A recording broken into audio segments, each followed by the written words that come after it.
Bu mahnını yəqin ki çoxunuz eşitmisiniz. Bəs Azərbaycan dilində olsa sizcə necə olardı? Qulaq asın.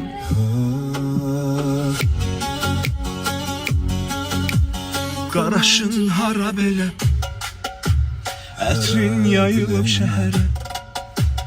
Necə bülbül gülə, aşiqəm mən də sənə.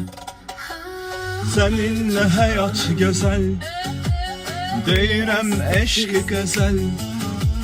Gülüm etmənə nazın, gülə gülə, ah, gəl mənə gülə gülə. Çare ol dertlerime, necə bülbül gülə, aşiqəm mən də sənə. Gülə gülə, gülə gülə, gülə.